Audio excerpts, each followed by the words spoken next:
para todos y bienvenidos al tercer y último día de la cuarta conferencia de la Red de Economía, la Innovación y el Emprendimiento de América Latina y el Caribe, RIE, organizada por la Facultad de Economía de la Universidad del Rosario, la Alianza EFI, Economía Formal e Inclusiva, el Banco Interamericano de Desarrollo, el Young Scholars Initiative y Colombia Científica. Saludamos a quienes nos acompañan de manera virtual y a toda la audiencia que nos sigue vía streaming a través del canal de YouTube institucional de la Universidad del Rosario. Los invitamos a interactuar en Twitter con el hashtag #RIE Conference 2020. Recuerden que las conferencias principales que se realizan en esta sala tienen traducción simultánea. Para acceder solo deben hacer clic en el icono que encuentran en la parte inferior derecha. Allí seleccionan el idioma que prefieren y pueden deshabilitar el audio original. Bien, iniciamos esta jornada con el tema Incentivos tributarios e innovación. Para presentar a nuestro primer conferencista de hoy, invitamos al doctor Juan Miguel Gallego, director de Investigación e Innovación de la Universidad del Rosario y director científico de la Alianza EFI. Doctor, bienvenido, buenos días. Hola Laura, muchas gracias. Buenos días a todos. Quiero empezar por dar un agradecimiento muy especial a nuestros coordinadores y instituciones de apoyo, al Banco Interamericano de Desarrollo y a toda la Oficina de Competitividad que nos han acompañado en diferentes versiones de RIE, en las últimas 3 anteriores. Y en esta versión también al Young Scholar Initiative por participar en la versión virtual de la cuarta conferencia de RIE, a la Alianza EFI, Economía Formal e Inclusiva, que se ha unido a este esfuerzo de abrir este diálogo sobre innovación y políticas de innovación y cambio tecnológico y emprendimiento en América Latina, a la Facultad de Economía de la Universidad del Rosario por abrirnos este espacio también de diálogo. Y a todos nuestros colaboradores e invitados a lo largo de estas 3 jornadas. Hoy damos a las jornadas de RIE con una conferencia muy importante en cabeza del profesor Pierre Moine, a quien doy las gracias por haber aceptado la invitación de acompañarnos en el cierre de la conferencia con su conferencia inaugural. Pierre es profesor de microeconometría en la Universidad de Maastricht, profesor asociado en UNMerit e investigador de Cyrano en Canadá, investigador asociado del Centro de Tecnología y Gestión para el Desarrollo de la Universidad de Oxford. Tiene una maestría en Economía de la Universidad Católica de Lovaina y un doctorado en Economía de la Universidad de Nueva York. Sus investigaciones se ocupan principalmente de la medición, los determinantes, los efectos y las interrelaciones de la investigación y desarrollo, la innovación y las TIC, la competencia y la productividad y la eficacia de las políticas sociales y medioambientales de innovación. Actualmente coordina las investigaciones sobre la economía del conocimiento y la innovación en UNMerit y forma parte de varios comités y asesores a nivel mundial. Ha realizado trabajos de asesoría para la organización, la OCDE, para la Comisión Europea, para el Banco Interamericano de Desarrollo, para UNICEF y para diferentes gobiernos a nivel del mundo, incluyendo gobiernos de América Latina. Pero hay algo que quiero destacar especialmente de Pierre y es poco común en los académicos, es ese esfuerzo de construir redes a nivel mundial en los temas que le apasionan. Pierre es el impulsor y coordinador de una de las conferencias más importantes a nivel mundial sobre innovación, investigación y desarrollo, que es MEIDE. Además, Pierre ha hecho un esfuerzo de que MEIDE no solo llegue a de países desarrollados, sino también de países en desarrollo, países emergentes. MEIDE ha participado, se ha realizado 2 veces en América Latina, ha traído a grandes investigadores a nivel mundial para discutir los problemas de América Latina. Hemos tenido la oportunidad de encontrarnos con Pierre en Uruguay, en Chile. Entonces es algo que es muy importante destacar de este esfuerzo por construir estas redes de investigación y desarrollo a nivel de países emergentes. Pierre, thank you very much for being here in Colombia, virtual in Bogotá, but at RIE, the floor is yours.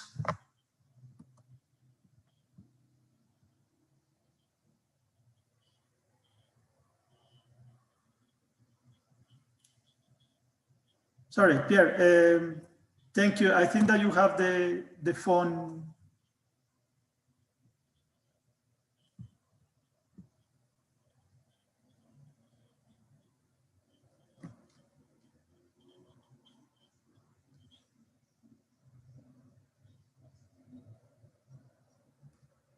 Hello, Pierre. You have your phone mute. Yeah, but I can. Yeah, thank you very much, Juan Miguel, for this nice introduction. I'm trying to share my screen, but I'm not able to. Oh, now it works. Okay, very good. Let me check where it is.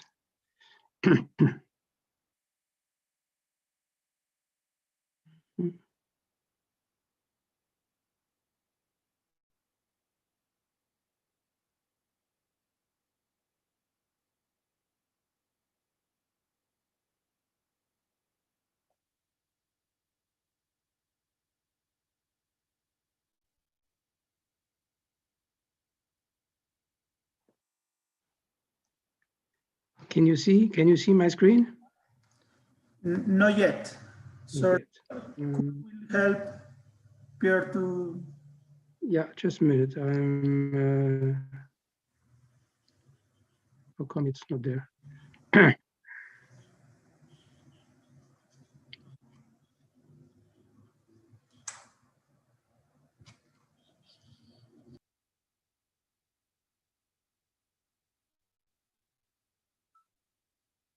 No, it's not it. Now we see your, okay, no. Sorry, I'm trying to find my, oh, here it is. Okay, sorry. Yeah, now you see it? Yes, could you put in the full screen, please? Yes, let me check.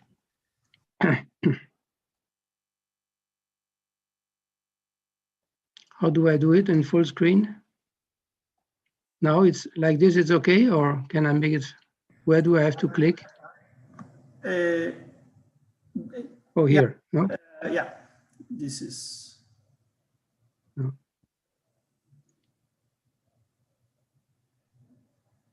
Now it's okay? Now it's perfect, thank you very much. Okay, sorry for that. Okay, so it's a pleasure to be not here. Well, sorry that I'm not in Bogota, but thank you very much for inviting me to make this presentation. So I'm going to talk about taxation and innovation, and this is going to be, to some extent, complementary to the presentation that Gustavo made yesterday. So Gustavo has already introduced it, so I will very quickly go over this. Why do we need to support innovation? Well, there are the main reason is market failure. And the first market failure is the existence of spillovers. As a matter of fact, positive spillovers. So when you have positive spillovers, that means that the social marginal benefit curve is above the private marginal benefit curve, but the individual innovator will go to the point where the private marginal cost will intersect the private marginal benefit.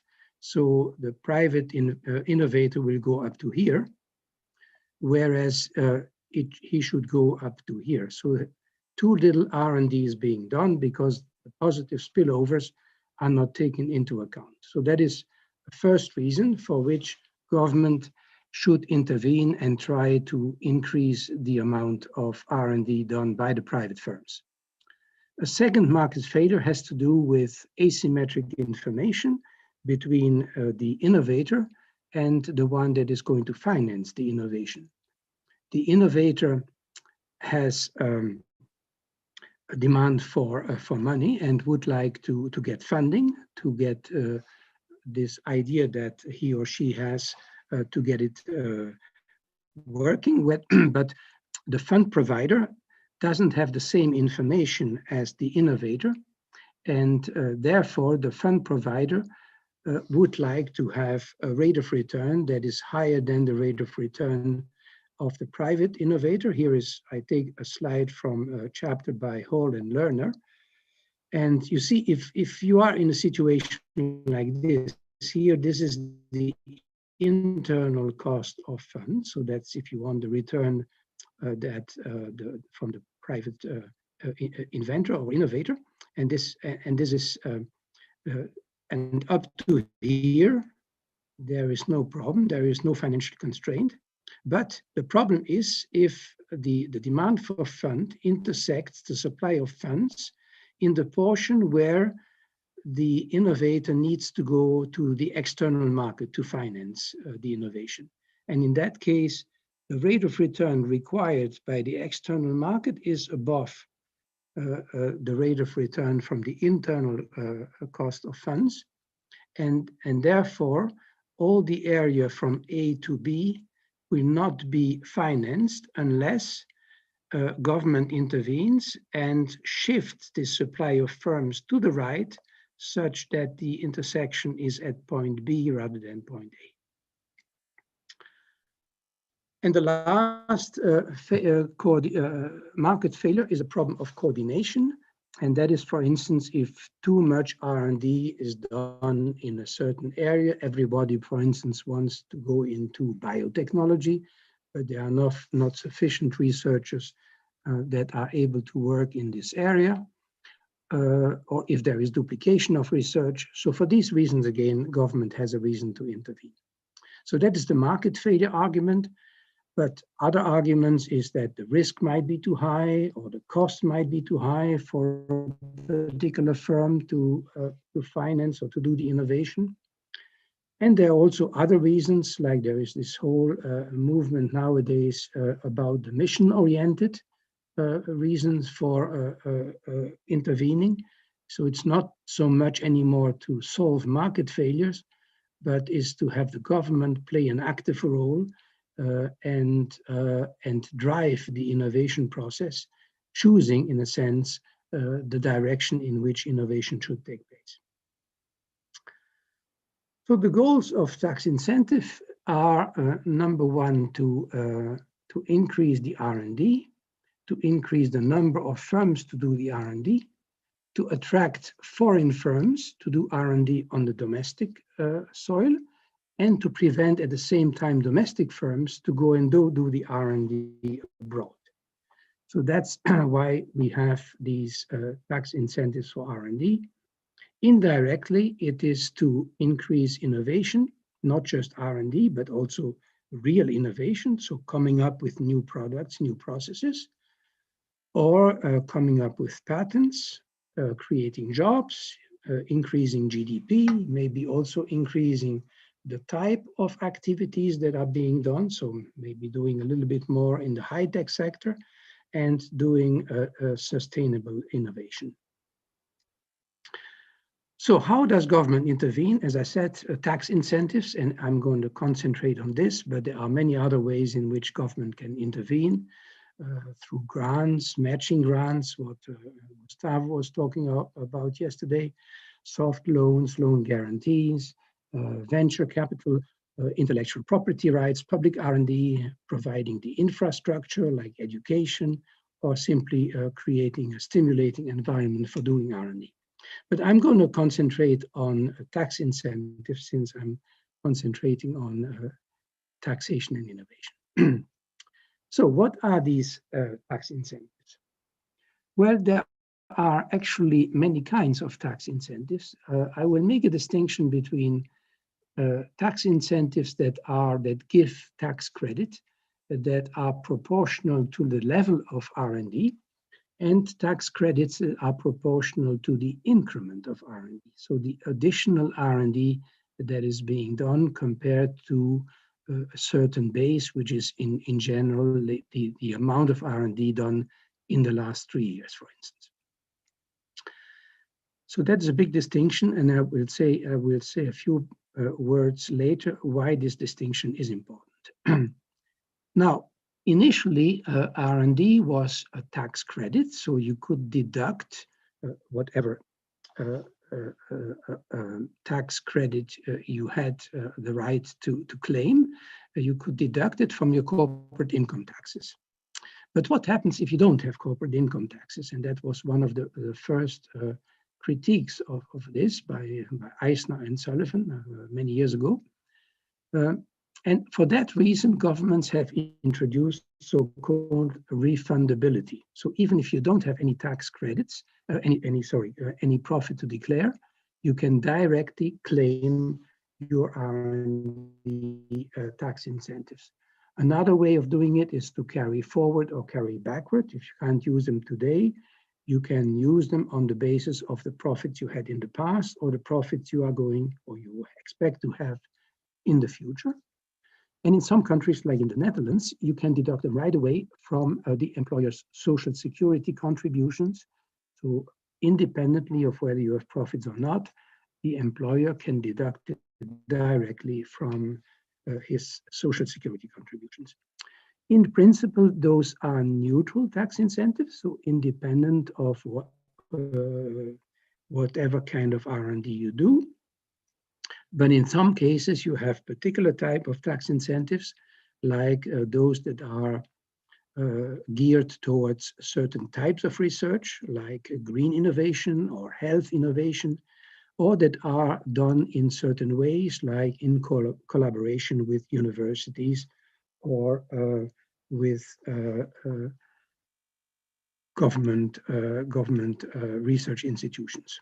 And then you have also tax incentives that have something to do with the corporate income tax, like instead of giving tax incentives that can be deducted from corporate income taxes, you can simply decrease the corporate income tax rate.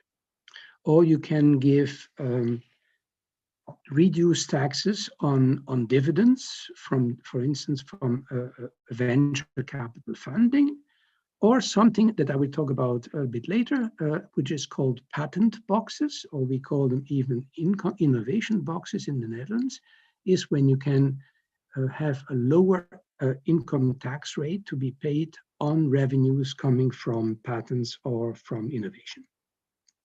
So that is how it, and here I have a chart. I will not go into this, something that I took from the OECD website that shows you where countries are located with respect to all these different dimensions of R&D tax incentives.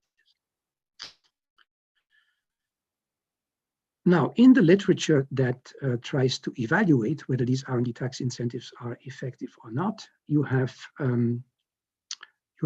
two kinds of approaches. One approach is so-called structural models, and the other approach is using quasi-experiments. In the structural models, you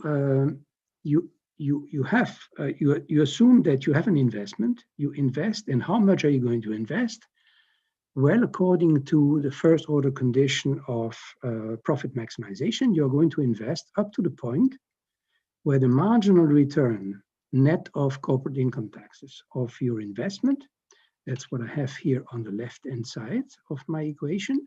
So the marginal return times 1 minus the corporate income tax rate, that this is exactly equal to the marginal cost. And the marginal cost is the price that I pay for the investment times any kind of tax deduction. And here, for instance, I have tax reduction AD in function of the level of R&D expenditure and tax deduction as a percentage of the increment, so incremental R&D tax credits, times the opportunity cost. And the opportunity cost is the interest rate, the depreciation rate, minus possibly an increase in the increase in the price of R&D, assuming that tomorrow, for instance, I could resell my investment and get an increase due to the price of that investment good. So if then I put all whatever this, I divide the right-hand side by 1 minus tau, then I get this, this whole expression, which is called the user cost of R&D. And if I just concentrate on whatever has to do with the tax incentives, then I get what has been called in the literature the B index. And this has been introduced in 1983 by two Canadian colleagues, McFedridge and Warda. And in a sense, this B index summarizes all the help, the generosity of governments in providing lower cost for doing R&D.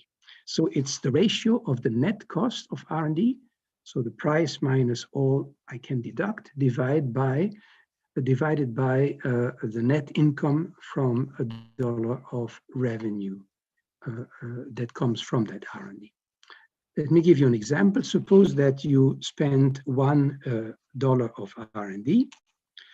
You can expense whatever you have spent on that R&D and not just the current expenditure. Suppose that you can expend everything and that the corporate income tax rate is 40%. So actually it only costs you 1 minus 0.4, 0.6. And in addition, you can deduct 20% of the level, so that in the net cost of $1 of R&D is only 0.4, 40 cents. You divide this by 1 minus the corporate income tax rate. So that is 0.4 divided by 0.6, hence 2/3, 0.66. And that's the B index. So it's the ratio. In a sense, it measures how much it has to be your gross of tax income to exactly match what you have to pay after tax, so that after tax you get exactly the amount of money to cover your net investment. So that's a way to compare the generosity of governments in providing for R&D tax incentives. So this is here a chart that I took from the OECD, and here you see four things. The blue rectangles here, it's the 1 minus the B index. So the lower the index, the lower the cost, the higher generosity of government in providing for R&D tax incentives. So the blue box here corresponds to 1 minus the B index for large profitable firms. For SMEs that are profitable, you have only a line. Like for instance, let's take the case of Canada. In Canada, for instance, small profitable firms, for them, government provides about 35% of generosity, of tax incentives, whereas for large firms, it would only be 15%. Now, for small firms and for large firms that are not profitable, there you see there is a difference. This is for the large firm. So if you're not profitable, you can still get some tax incentives, but a bit less than if you were profitable. Whereas for SMEs that are loss-making, they can get the same as if they were profitable. So you see that some countries like Chile and Colombia are very generous in terms of tax incentives, whereas you have other countries that are actually very performing in terms of innovation, like Germany. Where do we have Germany here? Here, Germany. You see that here the generosity is basically zero. They have no R&D tax incentives. They just rely on direct R&D support. Okay, so that is for the introduction. Now, how does it work? Here you have a certain number of, this has been already summarized in a few R&D literature surveys. So you have a couple of studies here, among others, Brom and Hall, that presented another keynote speech 2 days ago, she has recently done a very nice survey of this literature. So the first question that we can ask is, do we get at least as much additional R&D as the euro that is being spent on tax expenditure? If we, for instance, give €1 of R&D tax incentives, do firms at least do an additional euro of R&D? That's a natural thing to expect. For that, we would have to compare the additional R&D, compare this to the amount spent by government in terms of tax expenditure. Now, for the denominator, the tax expenditure, the easiest thing would be to ask the finance department to give you how much they have spent on R&D tax expenditure. Unfortunately, generally, you don't get this information. So you have to compute it on the basis of statutory rates and all the rates that I have explained before. In the numerator, the additional R&D, what could be done is simply to ask firms, how much R&D did you do because you got R&D tax incentives? And that is actually what was done in one of the first studies by Ed Mansfield in the 1960s. But this is something that also maybe doesn't work that well, because firms might give you a biased response because they expect to get more R&D tax incentives in the future. So the best way is to estimate it econometrically. And as I said, there are two ways of doing it, using structural models or quasi-experimental, what I call treatment evaluation methods. Let me quickly explain. The structural model, as I explained before, is basically to rely on this first order condition, and that you can then, by transforming this equation, you get an equation where the R&D is a function of a certain number of explanatory variables, like the age of the firm, the type of R&D it does, the size of the firm, and the user cost of R&D. And the user cost of R&D then contains this B index. The problem is that the user cost itself could be endogenous. Some firms prefer not to apply for R&D tax incentives, there has been a study done in Spain by Corchuelo and Martinez Ross showing that many Spanish firms do not, 50% I think of Spanish firms do not apply for it because they don't want to have, maybe they are not informed that it exists, and maybe if they are informed, they prefer not to have to do anything with the R&D tax department, with the tax authority. The second endogeneity has to do with the fact that maybe the user cost itself may be lower the more R&D you do. Or for instance, if you do more R&D compared to what you did in the last 3 years, then you have in addition the incremental R&D, which you would not have if you did exactly the amount of R&D that you did in the last 3 years. So you see that the amount of credit that you get may depend on what you decide to do. So you have to take this endogeneity into account, and in addition, you might have to account for adjustment costs, for lags between the time that you get the money and the time you will get the moment when you spend the money and the moment when you get the money and so on. Here you get a certain number of studies that have used this approach. The other approach is to use these more recently developed methods, which are matching estimators. You compare firms that get R&D tax incentives with similar firms that didn't get tax incentives. So the whole question is, how much can you control for similarity? The second is difference in differences. So you compare firms that receive with firms that did not receive, but you compare the difference between, let's say, before tax reform and after tax reform, between these two. So you have a double difference. That's why it's called a difference in difference. And this technique allows to control for unobserved heterogeneity, which is time indifferent. The third one is regression discontinuity design. That is if you compare firms that are just below and just above a certain cut-off point, which could, for instance, be the amount of R&D that you did 2 years ago. Okay? like that has been done in this paper by de Schiller-Prêtre, Eunieu, Martin, and John Van Rieten. Okay, so those are roughly the two approaches to do this. Now, let's wonder now, do R&D respond to R&D tax incentives? So many studies have been done using these techniques. What have been the results? Do firms respond? Do they tend to do more R&D if you give them R&D tax incentives?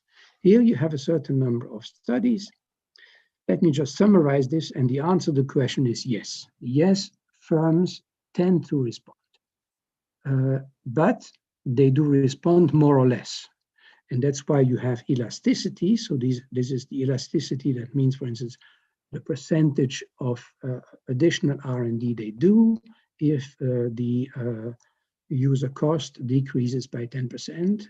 And this study, one of the earlier studies here by Bloom, Griffith, Van Rienen, found a long-run elasticity of -1. And Bronwyn Hall in her survey paper and some other papers also tend to say that -1 is more or less the elasticity. I find that maybe the elasticity is not quite equal to -1, it may be a bit lower than -1. A number of studies have also found elasticities lower than -1, and that has especially to do with, as we'll see in a few minutes, the fact that many of these tax incentives are level-based and not increment-based. But whatever, firms respond. That's the first thing. Now, do firms also tend to respond in the sense, not in the amount of R&D that they do, or in the intensity of R&D, that's to say the R&D compared to sales or employment, but could it also be that some firms get sufficiently encouraged to start doing R&D because of these R&D tax incentives? And there also a certain number of studies have found, like Cayumi in Italy, that especially small firms or startup firms are inclined to start doing R&D because they get R&D tax incentives. Same thing for Spain, Copchuelo, and in a paper with Labiaga and Martinez-Ross, we found that a percentage decrease in the user cost of R&D tended to increase the probability to start doing R&D by 4.6 percentage points for large firms and for almost 20 percentage points for small and medium-sized enterprises. And we found no significant effect on the probability for stopping doing R&D. So we see an effect both in the intensive margin and in the extensive margin. Now, this was additionality. Now, additionality, this was the response in terms of R&D. But now, what is additional? What can we say in terms of additionality? What is also sometimes called the bang for the buck. That's to say, do firms do at least $1 of R&D in addition if they get $1 of tax incentives? Well, there is a lot of variability across studies. And now this has very much to do with whether you have a level-based or an increment-based R&D tax incentives. Let me give you, as an example, two studies done by the same authors, Jacques Mérez and Benoît Mulquet for France. And they looked at this bang for the buck in France, and they found a bang for the buck of between 1 and 2.6. So firms would do almost 2.6 additional R&D per R&D tax expenditure. That was when France was still in using the incremental R&D tax credit. CIR means R&D tax credit. That's the abbreviation for R&D tax credit in France. But in the second period, they examined when France switched from an incremental to a level-based R&D tax incentive, then the bang for the buck dropped to 0.7, so lower than 1.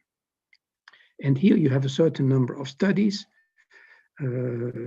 It's certainly not exhaustive, but you see that you have studies where it is below 1, 0.7 here, France, what I just said.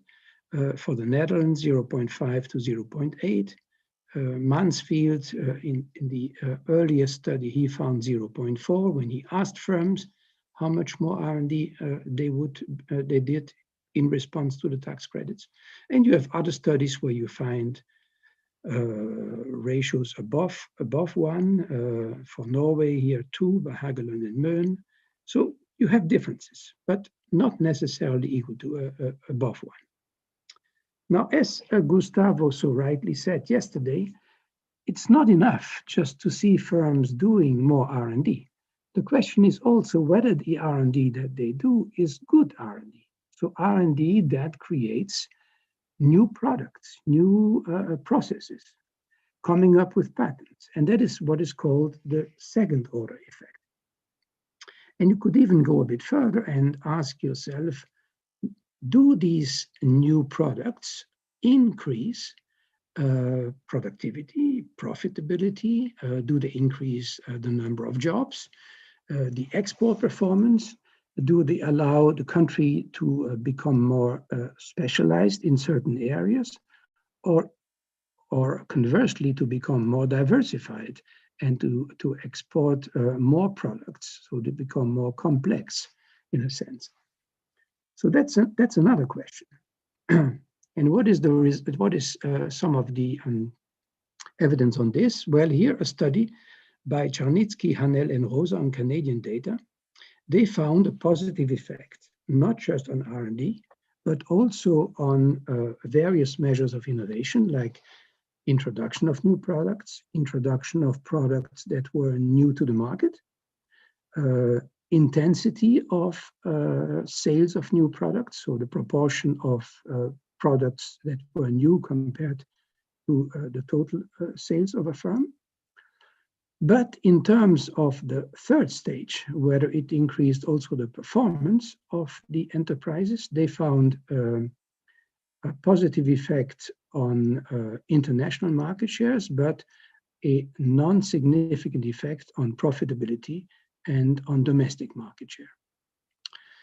Now, in general, studies that are based on this CDM model, so Crépon-Duguay-Mérès model, where you have these 3 stages, R&D, innovation, productivity, generally these studies find that firms that do R&D tend also to be innovative. So in this sense, if you find an increase in R&D, you also expect to find an increase in innovation. But it's not necessarily an increase in innovation in a very highly, let's say, innovative product. Now, most of these studies that I mentioned were done on developed countries. Now, what about the evidence on middle-income countries? Well, there was this paper by Gustavo and co-authors on Argentinian data for the period 1998-2004, and they used this structural model where you basically estimate the elasticity with respect to the user cost. And they found a long-run price elasticity of minus 2.33, so quite response. Firms were quite responsive to the R&D tax credit. But this was for capital goods, not for R&D. So for R&D, they found an elasticity of minus 0.86, but for capital goods for innovation, they found a much higher elasticity. So in total for R&D and I, what they call, so the total innovation expenditure, R&D and innovation expenditure on the acquisition of new capital goods, they found an elasticity that was above 1, but it was mostly for the high-tech firms. It was mostly so high-tech firms are firms that do more R&D than the low-tech firms and less acquisition of capital goods. So for high-tech firms, the elasticity was maybe not that high, and those are precisely the firms where we have this market failure argument that there is too much uncertainty, and that's the reason why we expect in these firms to have help from government to help firms to do the R&D.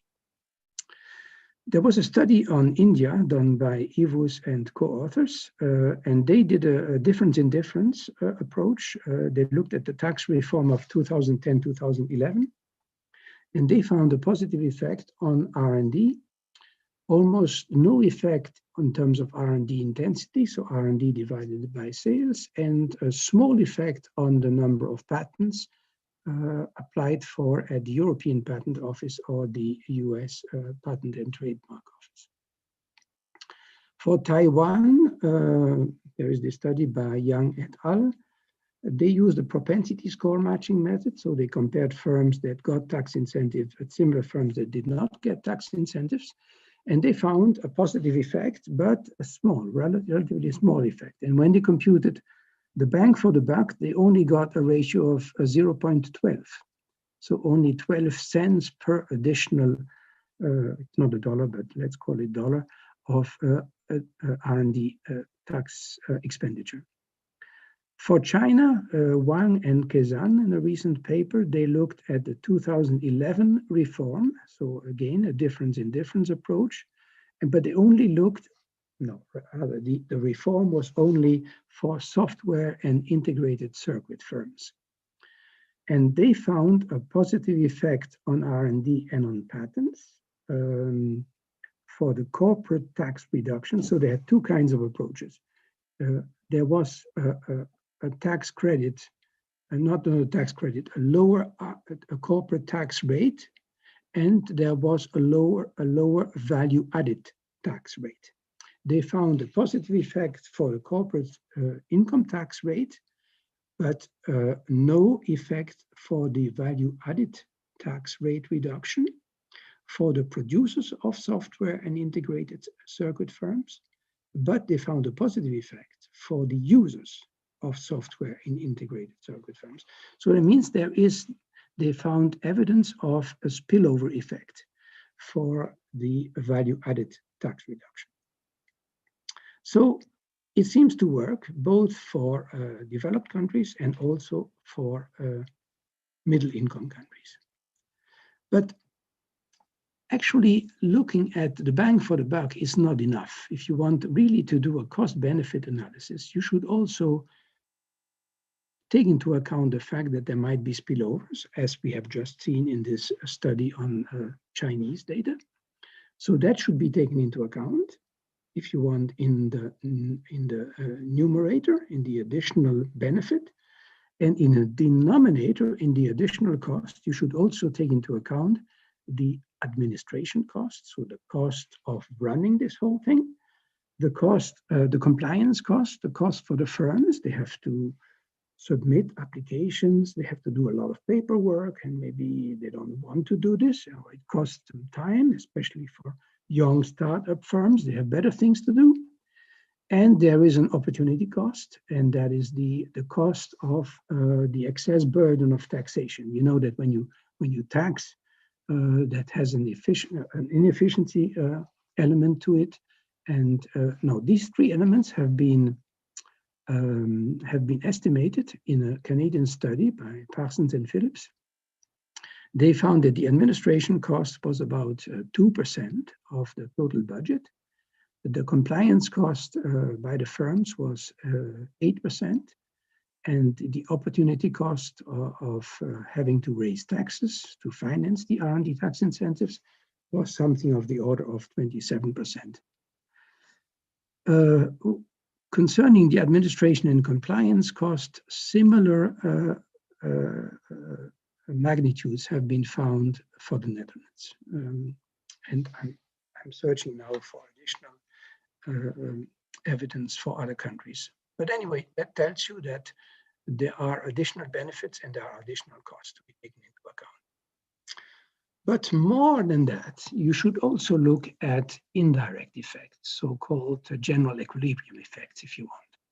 And one of the effects is a price effect rather than a quantity effect.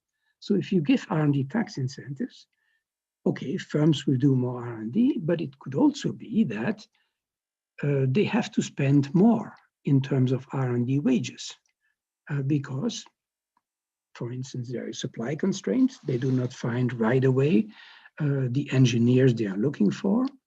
So there is a search cost. Maybe there are not enough engineers, and hence there is too much demand compared to supply, and hence there is an increase in the wage, or because of the negotiating power of the R&D personnel. In any case, there might be an increase in wages. And indeed, in various studies, for instance, one of the first studies was by Goolsbee for the US. He found that a 10% rise in R&D was leading to a 1% rise in R&D wages. Hageland and Møen for Norway, they found an increase in wages of 30% of R&D increase. Together with Boris Lokshin for the Netherlands, we found an elasticity of 0.10, 0.13 of wages supported by tax incentives. And for Belgium, Dumont found that €1 of tax subsidy yielded a 0.15 to 0.45 euro of wage increase. So there seems also to be a price effect. Other general equilibrium effects could be, for instance, an increase in the indebtedness, so an increase in public debt, public deficit, and maybe public debt. There could be a balance of payments problem if, for instance, you have to hire R&D personnel from abroad. Okay, could be a balance of payments element to it. There could be problems in the financial market, problems in the labor market. All this has also been taken into account in a study by Rousseau in 2004. Sorry. Now, a few remarks concerning R&D, the design of R&D tax incentives. There could be a deadweight loss. And the deadweight loss is that some firms might be getting money to do R&D, might be getting R&D tax incentives, but for R&D that they would have done anyway. Okay, and that is something which, if possible, you would not like to do. And actually, you notice that a great amount of the R&D tax credit goes to large firms. Well, in the Netherlands, it's about, they would say it's 50% to the large firms, 50% to the small SMEs, but that is also because the tax rates, the tax rebates are much higher for SMEs than for large firms. But it is a fact that even large firms get R&D tax incentives for money maybe they wouldn't need. And there is this study done in France by Dorte, Bernardet, and Siksik. They found that only 18 to, let's say, 35% of the tax expenditure between 2008 and 2010 led to, instead of formulating it in R&D expenditure, they formulated it in highly qualified new jobs. Because a lot of the R&D tax expenditure go to highly qualified jobs. Now, why is that the case? Suppose that you give R&D tax incentives, and you have two kinds of tax incentives, level-based, let me call it A, increment-based, let me call that B. R is the R&D level, delta R the R&D increase, and I forgot to notice that tilde is when you have a new rate. So suppose that you have a level-based that you increase from A to A tilde, and an increment-based that you increase from B to B tilde. Because of these two changes, firms do more R&D. They go to R, from R to R tilde, and from an increase in delta R to an increase in delta R tilde. So what does it cost to the government? Well, for the additional R&D, they will now have to pay A tilde. For the additional increment, they now have to pay B tilde. So B tilde times, so the third element and the first element are the additional R&D government has to pay because firms do more R&D. But for the same amount of R&D that was done in the past, they now have to spend more, the difference between A tilde and A. And for the same planned increase in R&D, they have to pay B tilde minus B. So the second element and the fourth element are really deadweight loss elements. Let me give you an example. Suppose firms were doing 1,000 euro of R&D. If the tax credit is an incremental tax credit of 50%, then firms will do, let's see, they do 100, and I also assume that they do 100 of more R&D. So on that additional 100 of R&D, they get an incremental R&D tax credit of 50%. So it cost government 50 for the 100 additional R&D. So the bang for the buck is 2. Suppose now that it's a level-based R&D tax credit of 20%. Firms do again 100 of additional R&D. Now it costs the government 20% of 110, in other words, 220. So the bang for the buck is 100 divided by 220. It's lower than 1.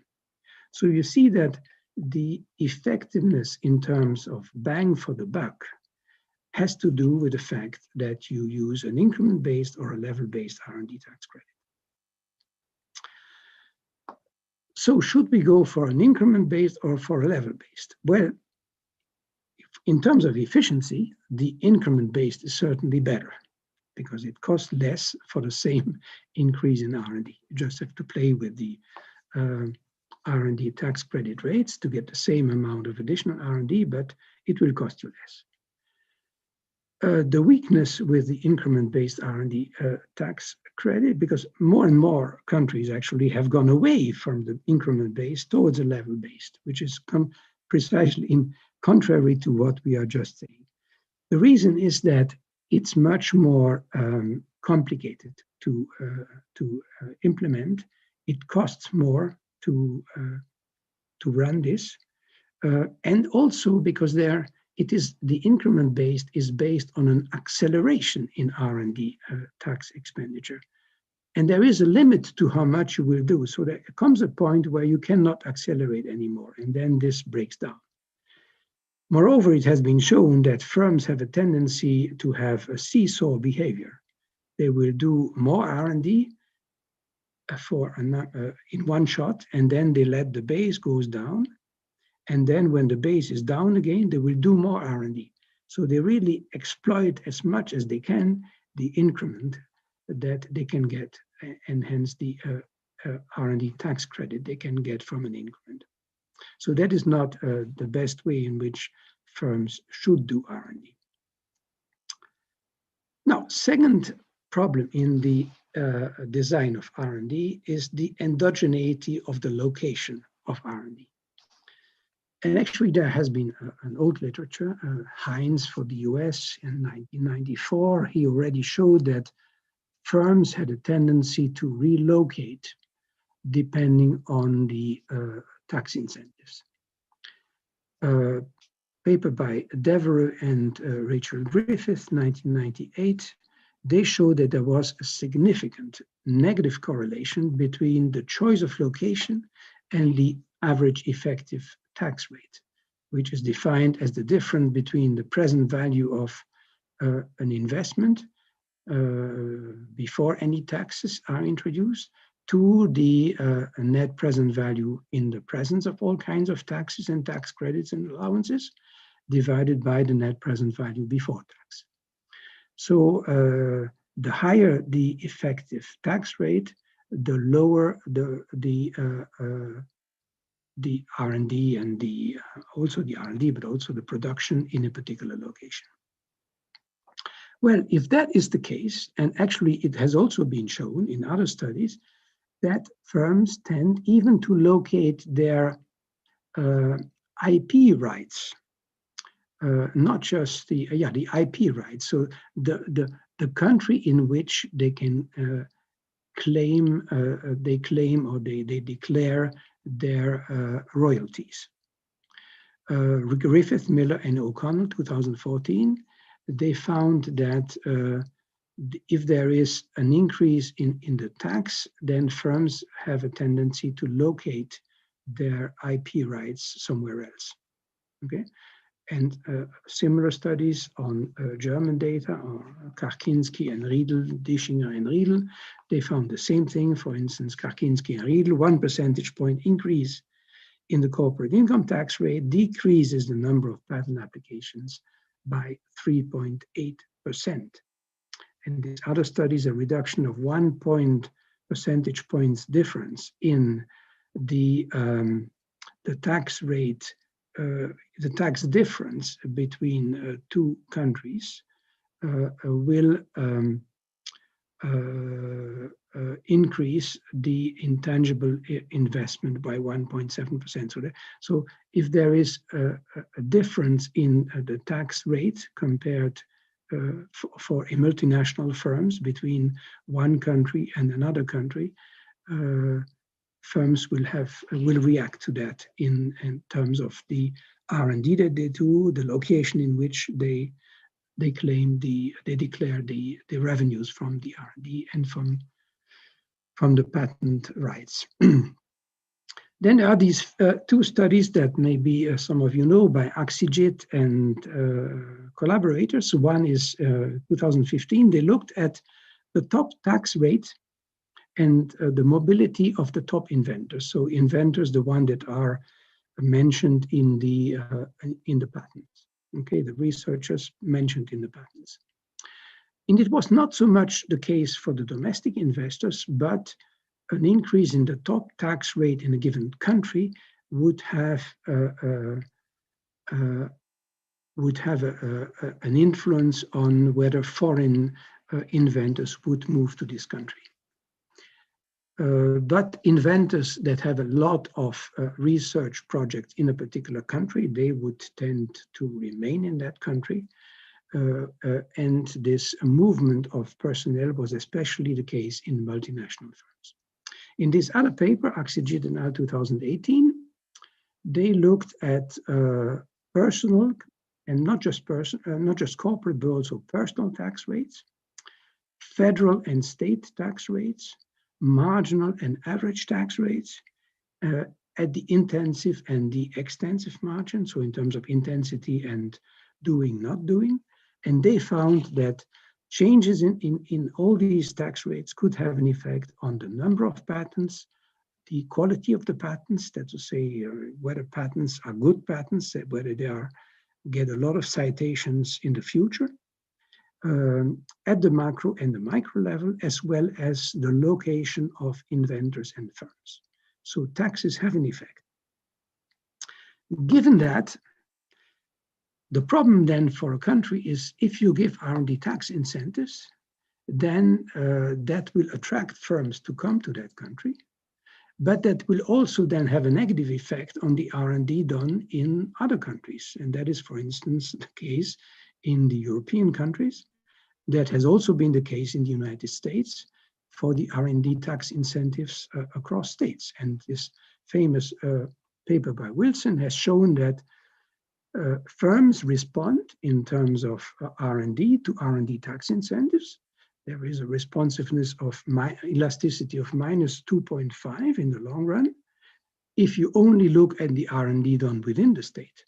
But if you also take into account the influence of variations in the user cost or in the B index in neighboring states, you find then that if the user cost decreases in the neighboring state, you have a decrease in the R&D done in the state that you are looking at, a decrease of 2.7%. So the net effect is almost zero. Okay? It cancels out. And similar things have been found by Bloom, Griffith, Van Wienen in Europe, and Corrado, Haskell, Jonah Lasigno, and Nassim in 10 European countries. So that is another problem. Third problem is the patent box. So that is something that has been introduced in the last 10, 15 years. So firms can get a lower corporate income tax rate for income that comes from patents or from innovation. And that depends on whether you are obliged to do these innovations in your own country, or whether you can simply acquire the patent rights. So if you acquire a patent, you buy a patent, and then you get royalties by giving the licenses to use that patent, that would be a benefit coming from an acquired, not something that you have done in the same country. In some countries, you can even claim that. In the Netherlands, you have it has to be from R&D done in that particular country, and so done in the Netherlands. You cannot just claim revenues from acquired patents. It also depends on whether you can claim expenses on past expenses or only current expenses. Well, it's pretty complicated. I will not get into these details. Now, what is the evidence on patent box? Does that lead to more R&D? Well, in general, the answer is no. Griffith et al. In a paper show that patent boxes have indeed attract patents. So again, this is this mobility of IP rights. But they also show that it's not enough to overcome the decrease in tax revenues. So on the one hand, you attract patents, or if you want, international firms to claim their patent rights in England, but at the same time, you get less corporate income taxes because of that. So the net effect is actually negative. Alstad-Satter et al., they found that patents get located in countries with patent boxes. Same thing for other studies. There is a study here by Gessler, Bromlin Hall again, and Dietmar Hachhoff, and they found that patent box not so much attracts firms to go elsewhere, but prevents firms to go elsewhere. So not so much attracting firms, but preventing firms to go abroad. But it's only in the case of a local development requirement, so you have to do the R&D in that particular country, that it reduces the probability of a patent transfer. And here another study by Schwab and Tottenhau, they find that the probability of a patent transfer increases with the value of the patent, the tax rate in the selling country, and it is higher in multinational firms, but the transfer effect is larger for patents that are granted than for patents that are still in the examination phase. So what's very important is this local development requirement.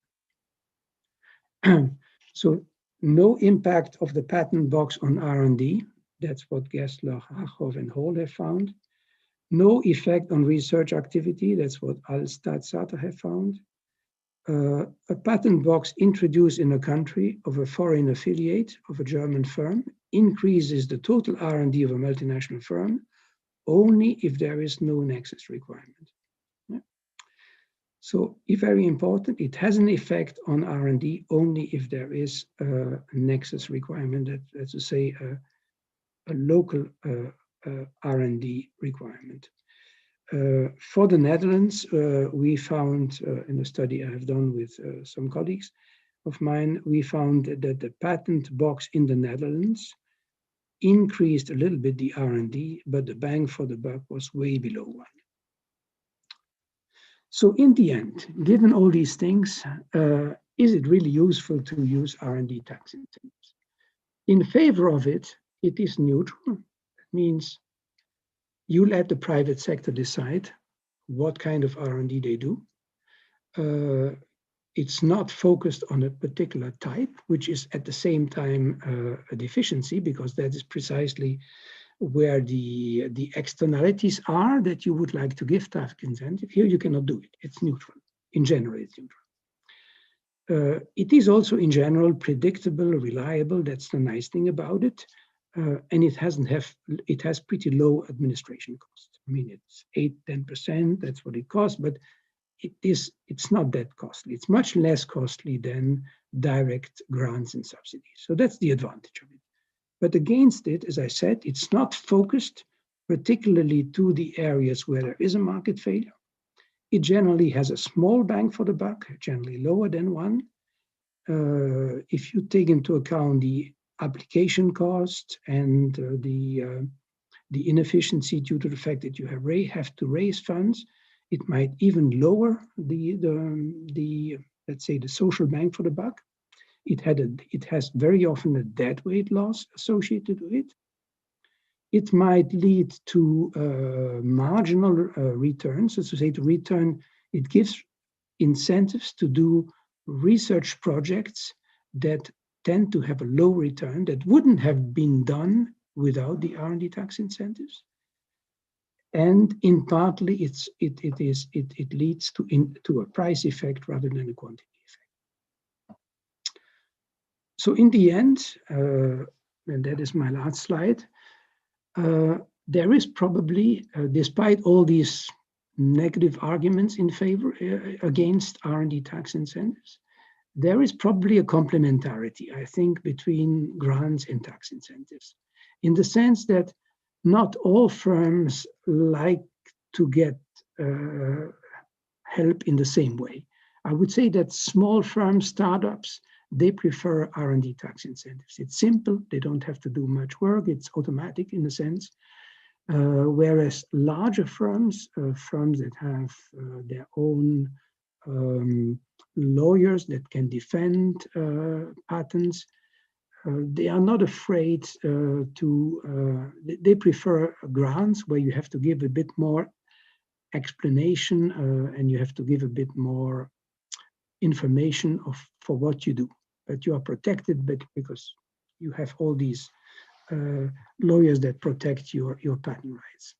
So probably you need some kind of mix of two, and there is probably a complementarity between the two that has also been shown, by the way, in a study by Bussom and Martinez-Ross. Probably there's also a coordination between different tax incentives no, sorry, what I meant, there should be a coordination between tax incentives across countries or across states and provinces within a country. Otherwise, you get in this prisoner's dilemma, we all give R&D tax credit, it doesn't make a difference. So this tax competition is probably not a good thing, but unfortunately it happens. It's probably a good argument to keep tax laws stable so that really firms can rely on it and they can do a long-term planning. They know that they can rely on R&D tax incentives, but it probably also has to be combined with other things. And I mean, it's not just the complementarity between tax incentives and grants, but also innovation, education, industrial policy, trade policy, and so on. All right, so that's it. Thank you very much, and I hope it was not too boring.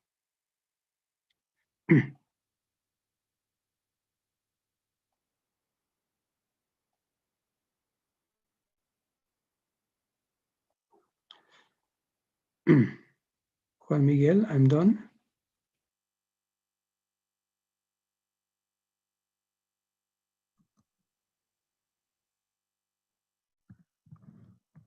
Thank you very much, Pierre, for the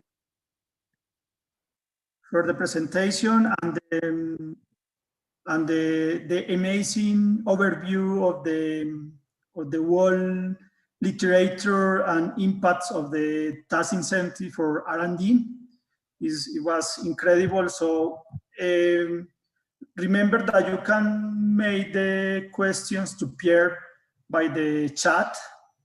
I am going to take one of the public, of the audience. So we have one from Alejandro Lopez. So Pierre, I am going to read it. Tax incentives generate effects in the intensive and extensive margin in the firms. Could there different effects of a country's taxes on the extensive, this is positive effect, and intensive, this is negative effect, margin of the R&D investment made by the firm. So if you can have differences effect with the same by intensive by extensive margin.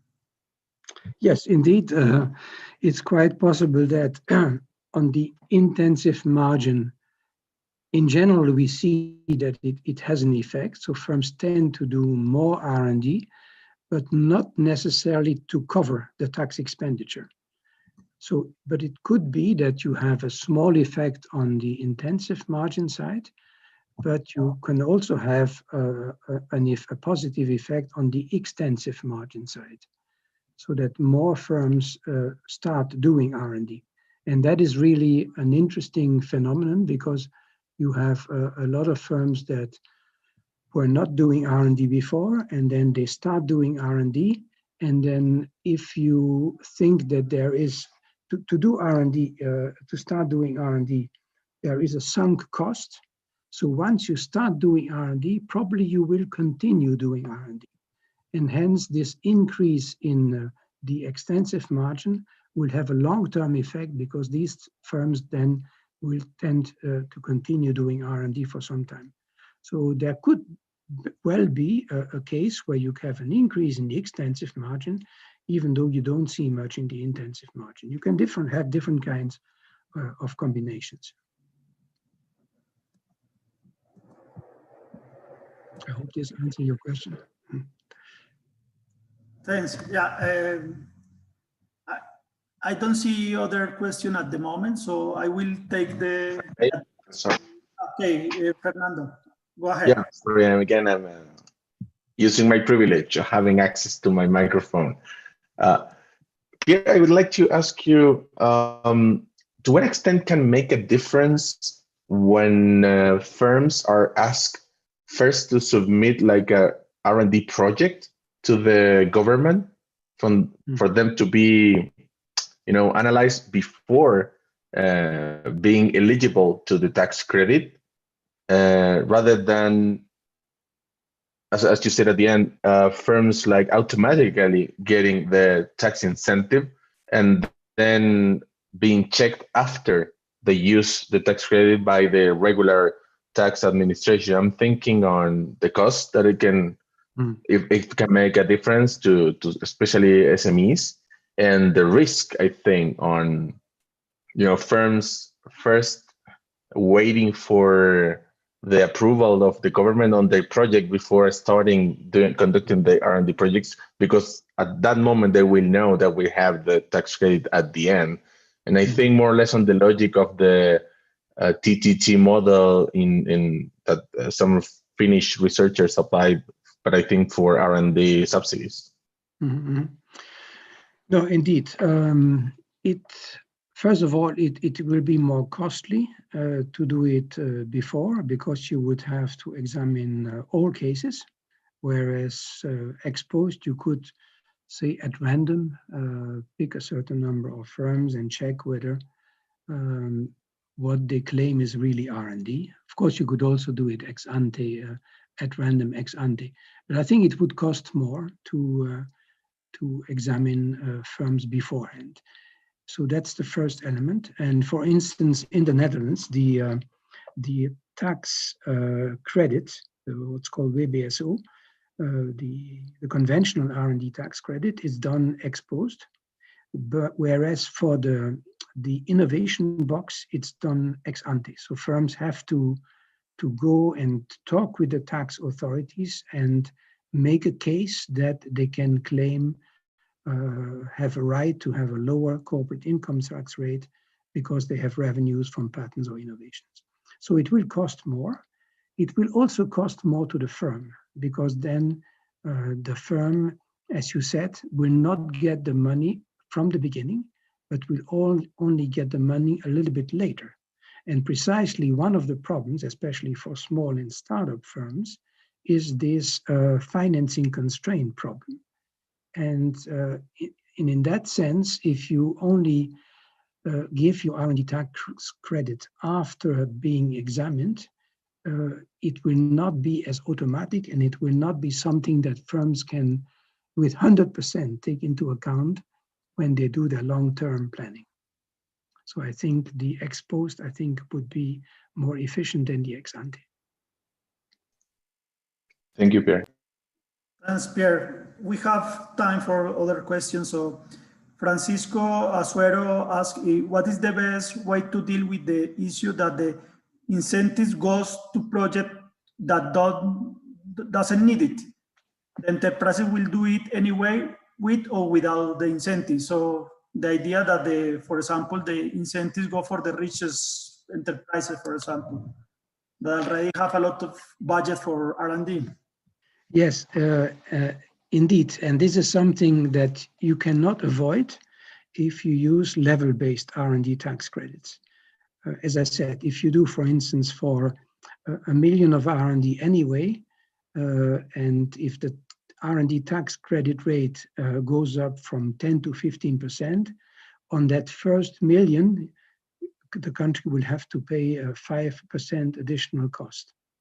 You see, this is something unavoidable.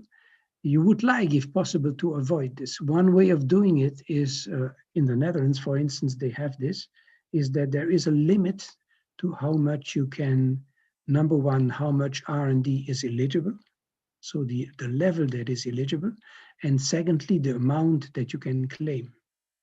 So if you have these ceilings, then at least you prevent, to some extent, the money to go to big firms or firms that would have done the R&D anyway, like, for instance, Philips in the Netherlands, so one of the big R&D firms in the Netherlands. Of course, Philips will always complain, why don't we have the same rights as the others? But that is one reason. Now, you could also have the other argument, and some people have said that actually the externalities from R&D are probably higher for big firms than for small firms, because the big firms are in contact with a lot of actors. So in that sense, there will be more diffusion of these new ideas through the big firms. And in that sense, at least the first argument, the first market failure that has to do with the externality, will be more served by the R&D done by the big firms than by the R&D done by the small firms. That is a counter argument to this benefit that the big firms receive if the tax credit is a proportion of the level. The other way to solve this is to have an increment-based R&D tax incentive. And that is probably also the reason why at the beginning in the United States and in France and in other countries, it was especially an R&D-based an increment-based R&D tax credits. But as time went on, countries found this to be too complicated. And now the level-based is more popular.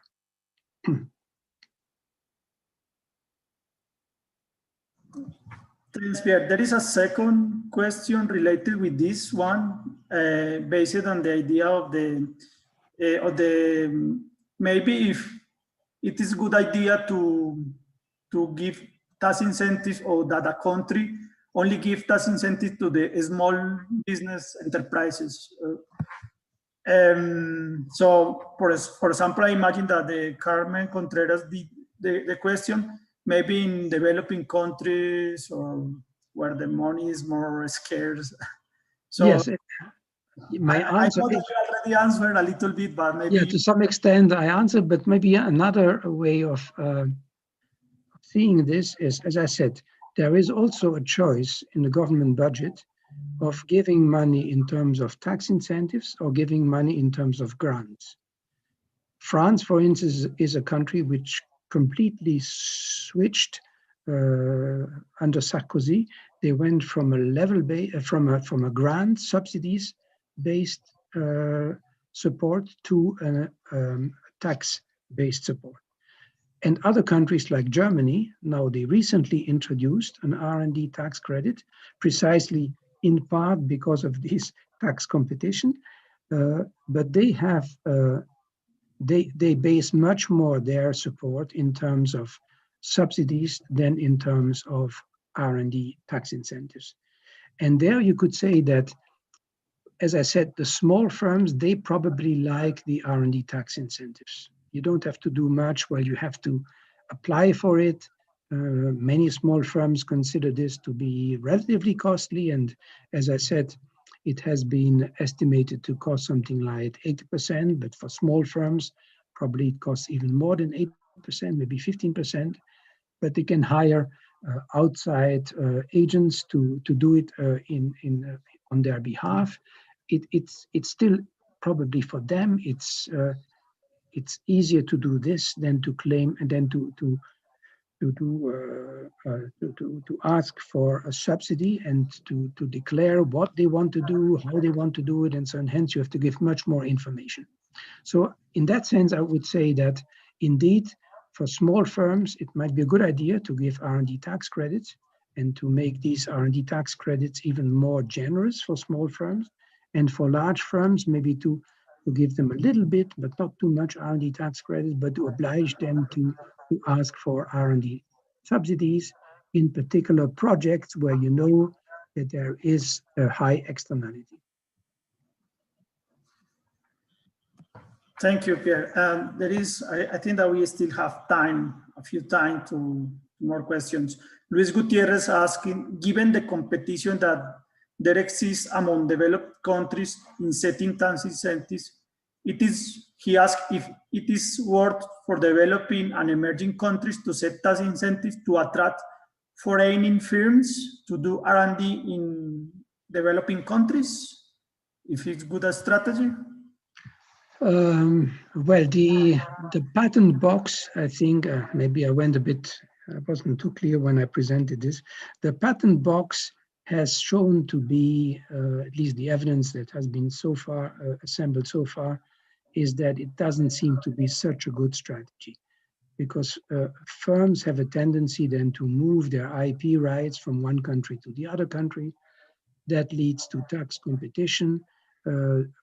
Probably that's not a good. The only good thing about it is that if you give these lower corporate income tax rates on patent revenues, under the condition that the revenues come from R&D that has been done or innovation that has been done in the country. For instance, you can give a tax credit to a company like Philips, but you tell Philips, you can claim a lower corporate income tax rate on the benefits that you made from your new televisions that you sent, but only if you produce it in the Netherlands, okay?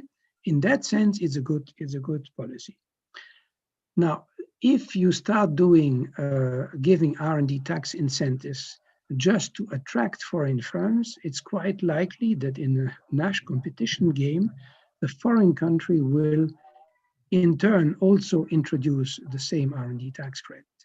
And then in the end, I don't think it's a good thing, because then governments in all countries will have to pay in terms of R&D tax credits, and it gives no comparative advantage. That's why I was really going for a coordination across countries. So countries in Latin America, for instance, there should be a conference of innovation ministers saying that let's not do it this way. Okay, let's do it. Let's give tax incentives if we see a market failure, but not just to attract foreign companies to come to our country. Okay, we have a question from Alejandro Lopez. He asked, could there be a differential effect due to the type of taxes in a country? For example, corporate taxes on the innovation expenses made by the firm, example, tangible and intangible expenses, could be different depending on the type of technology of the company, high-tech versus low-tech company, or better to the size of the company? I'm not sure I understand the question correctly. There could be, if you just look at the B index, you can have a same B index by playing on different parameters. For instance, you can play on the parameters that give the R&D tax credit, making it giving more R&D tax credit, or you could simply say, I don't play with the R&D tax credit, but I give lower, but I impose lower corporate income tax rate. And you can get the same B index by playing with different parameters. Of course, if you play with a corporate income tax rate, that will apply to all the firms, both R&D performing firms and non-R&D performing firms. Whereas the R&D tax credit will only be for R&D performing firms. So that's where you have some simulation to do to see what you want to do exactly. I'm not sure I respond. No, I think that it was fine, Pierre. There is no more question for the audience. We have, so I think that it was an exciting talk, Pierre. Thank you very much for your time. We invite you to be on the contributed section of this afternoon.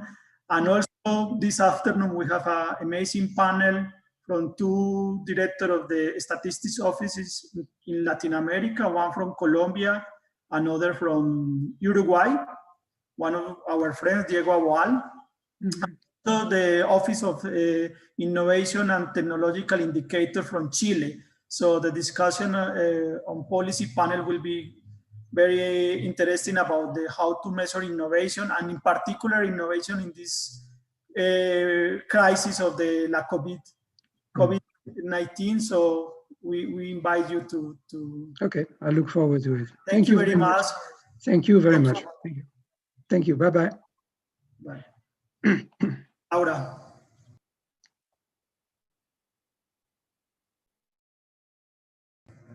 Muchísimas gracias al doctor Juan Miguel y sobre todo al doctor Pierre por su intervención. Vamos entonces a continuar. Recuerden por favor que a la 1:15 comenzaremos con la sesión contributiva de hoy. Recuerden que esa sesión no tiene traducción simultánea y que el link de conexión lo encuentran en la agenda del evento, así como la clave de ingreso si llegase a ser necesaria. Al terminar la sesión contributiva, volveremos a la sala general, a las 2:45 para desarrollar el panel principal de la conferencia. Recuerden, por favor, que tendremos a 3 grandes expertos que nos hablarán sobre la innovación como herramienta central para la reactivación económica. No se lo pueden perder. Para volver aquí, solo deben buscar el link en la conexión de la agenda, el link de conexión en la agenda oficial. Entonces, nos vamos a sesiones contributivas, luego el almuerzo y de regreso estaremos con nuestro central.